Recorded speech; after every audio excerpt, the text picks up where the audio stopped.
This is an overview of how I used photogrammetry as part of my design and technology coursework. I'm designing a highly modular and customizable target rifle intended for Olympic, Commonwealth, and other high-level shooters. I'll be using photogrammetry to essentially scan in a plasticine mold of a grip that was custom made for my client. Now, 3D scanning can be used to achieve a similar result. However, 3D scanners are expensive, whilst cheap ones don't work particularly well. Photogrammetry, on the other hand, can work with DSLRs or even your phone camera, and use open source software such as Meshroom to calculate and create 3D models out of your photos. Meshroom prefers textured and bright objects and doesn't like shiny as well as dark objects where details can't be seen easily. The process involves taking photos from multiple angles and elevations around the object. Additionally, you can use high zoom or high detail photos of the surface of the object to add additional texture and detail to the model. However, in my case, I only want the wavefront object file and don't require any kind of textures. This process usually takes around 10 to 20 minutes, depending on how many photos you do, and the object cannot be moved during this time. If your object does move, I recommend restarting. Once you've collected all your photos, which could be anywhere from 50 to 200 photos, you can import them into the Meshroom software. You might be wondering why I am using my camera to record my screen rather than a screen recorder. The reason for this is that whilst the project is rendering, this is a very hardware-intensive program. Your CPU, GPU, and memory are all tested. I recommend 16 gigs of RAM at least, with an NVIDIA CUDA GPU and a powerful processor. Workstation-grade computers will be the best choice. The first process that takes place is the finding of the virtual camera positions. This is a CPU-intensive process, and once it's complete, it will show you where the computer thinks you took the different photos from.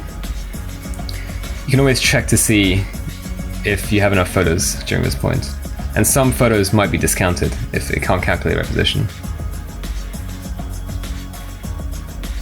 The more photos you have, the longer this process will take. The longest process is depth mapping. Once this is complete, as well as texturing and other processes, you will be treated with this.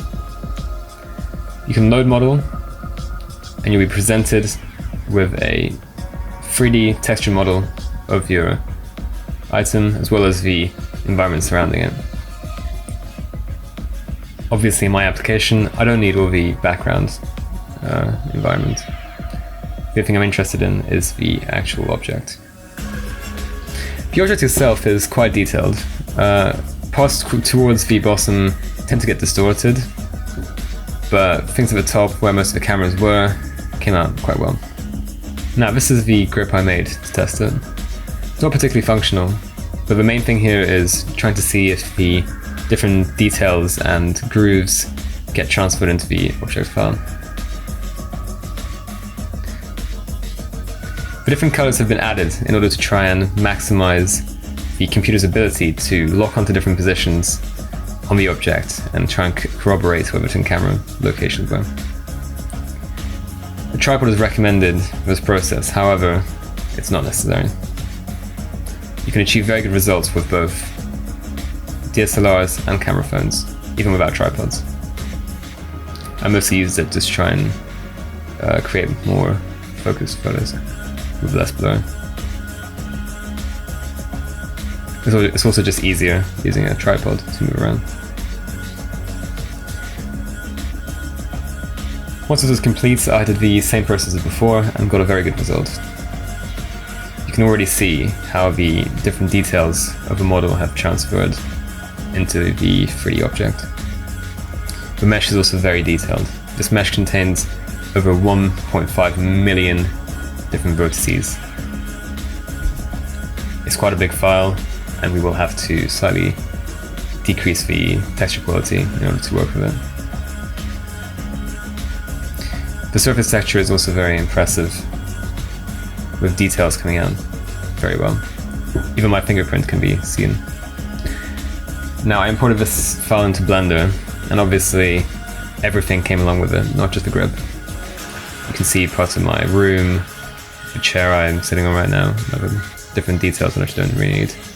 So I used the decimator tool to halve the vertice count, and then went through part by part, deleting the vertices.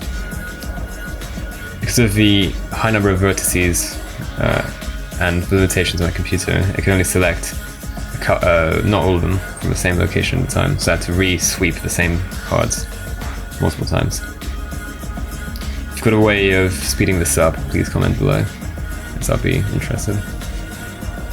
Eventually I was just left with a grip, which I imported into Ultimator Keyron. Obviously any slicer will work.